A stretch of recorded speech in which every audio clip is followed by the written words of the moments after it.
I'm free-forming tonight. I've got some chicken fillets. They were huge, so I've actually cut them in half and their skin on. I'm making a chicken tarragon fricassee. Fricassee is when you brown the meat off and then it is poached or stewed. I don't like the word stewed, but so it's cooked in liquid, but we're going to brown it off first. So you want some chicken fillets, you want some tarragon. You can use any herbs. The point of me doing these cooking films are that you can actually do whatever you want, because I usually base what I'm cooking around what I can find around the house. I've got some flour because we're going to coat the chicken in flour, and some seasoning. I've got some fennel seeds which I've ground to a powder. Other ingredients you're going to need are double cream.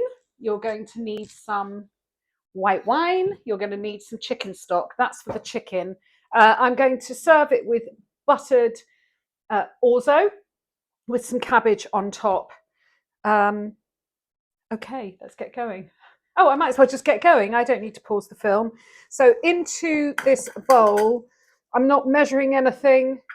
I'm doing, I guess that's 2 tablespoons of flour. I'm going to put in, I'm sorry, I'm doing lots of tonight. I'm going to put in a few pinches of this ground up fennel, because that's just going to really complement the tarragon flavour. I'm going to put in a generous pinch of salt. I'm going to mix it up, and then the chicken will get coated in that lovely, oh, I do love the smell of fennel, in the flour. Now, as I'm preparing this, my mind is going, I haven't got an actual fennel bulb, but you could very thinly slice a fennel bulb and that could all go in the poaching liquid when you're cooking it. Top tip, always have a glass of wine when you're cooking. So I'm heating a pan. I've put in a tablespoon. Tonight I've decided on rapeseed oil. I could have used vegetable oil. I probably could have used olive oil, because I'm not going to have it particularly, it's not going to be cooking at a hugely high heat, but it's over a medium heat, and I'm heating the oil. I have to say, I get really nervous when I'm free-forming, because I'm filming a dish that I've never cooked before, and I'm kind of making it up as I'm going along. So bear with me. And my advice is, if you want to cook it, is watch it through to the end in case I make any mistakes as I go. I'm also asked all the time about these pans. It's Netherton Foundry. I've got a frying pan. I've got 2 different sizes of these big pans. And in terms of how they cook, they're phenomenal. They will last you a lifetime. Because they're iron, the heat is just fantastic.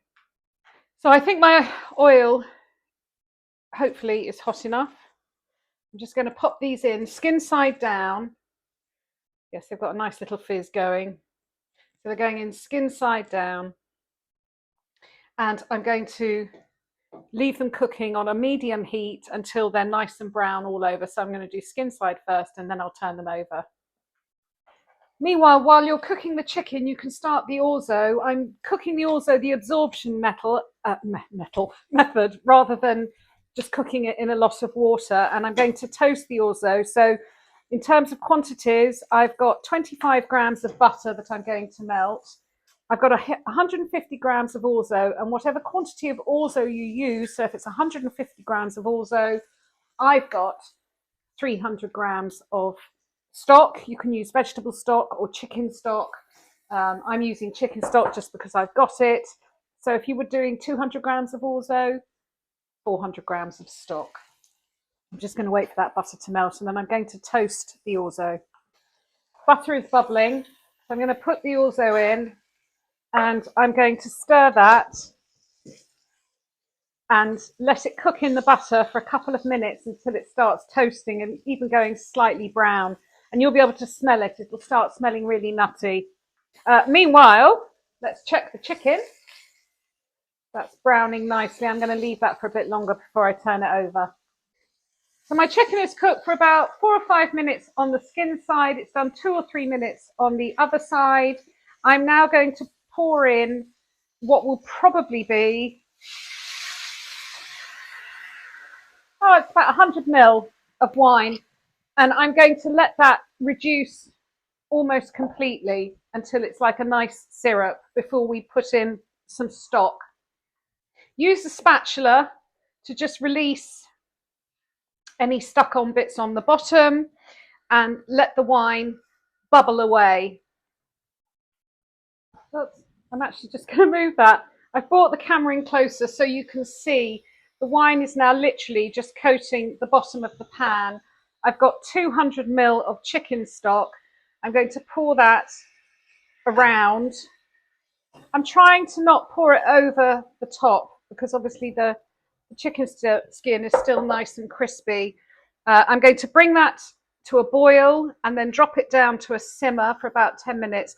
I've got three bits of tarragon, plus I've got the stalks from some other tarragon that I'm going to use to finish the dish with. The orzo is cooking nicely. In fact, I did completely forget because my stock doesn't have salt in. I am going to add quite a generous, I would say that's probably half a teaspoon of salt that I'm putting in. And just towards the end of the cooking time, I've got some shredded cabbage, which I'm going to sit on top and I'm going to leave it with the lid on, and that will cook the cabbage through. This looks absolutely delicious. The chicken fricassee is bubbling away and we'll finish it off with some cream. I've probably got a couple of minutes left on the orzo cooking time, so I'm actually just putting some finely shredded hispy cabbage on the top, and I'm going to put a lid on it and let it, and I'm going to salt it, salt the cabbage, just put the lid on the top, and I'm just going to leave that for 2 or 3 minutes and then I will stir it through. I've also got a jar of sun-dried tomatoes, so I'm going to finely chop 2 sun-dried tomatoes. I'm going to stir all of that through the orzo when it's finished. The chicken's been cooking for about 10 minutes in the stock and the wine. I'm now going to pour some double cream in. Everything tastes better with double cream. I would say this is about 100 ml.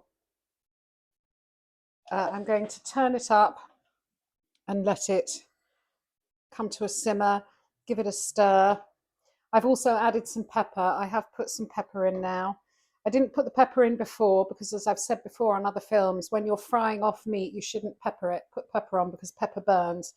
But now it's poaching nicely in this sauce. Let me taste it.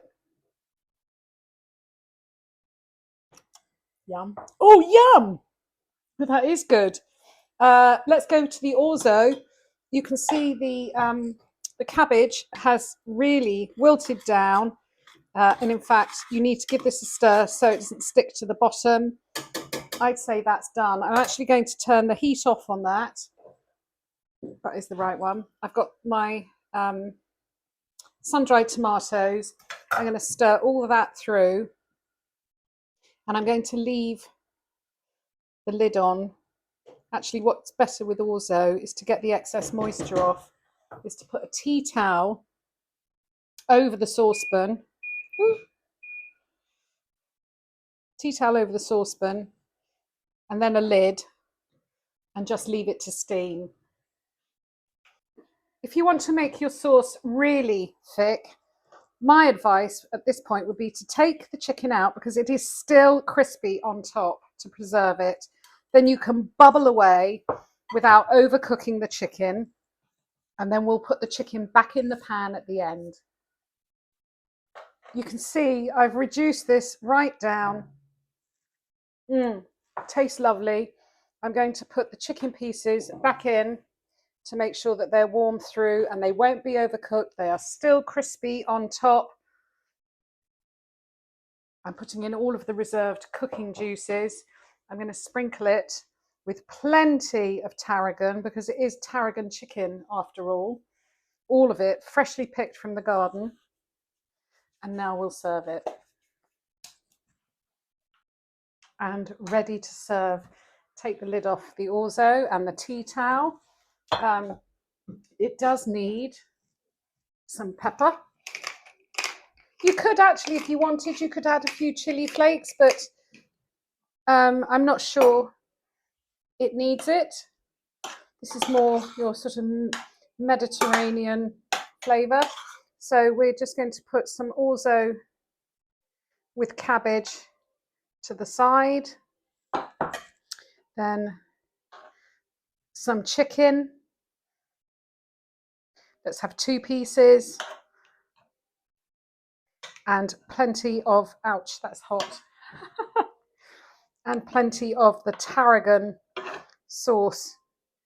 You've gone to so much trouble to keep your chicken skin nice and crispy. So pour the sauce around the side so the chicken sits in it. And there you have my tarragon chicken fricassee with orzo. I just want to add to the end of this film, because I've now eaten it, you can see the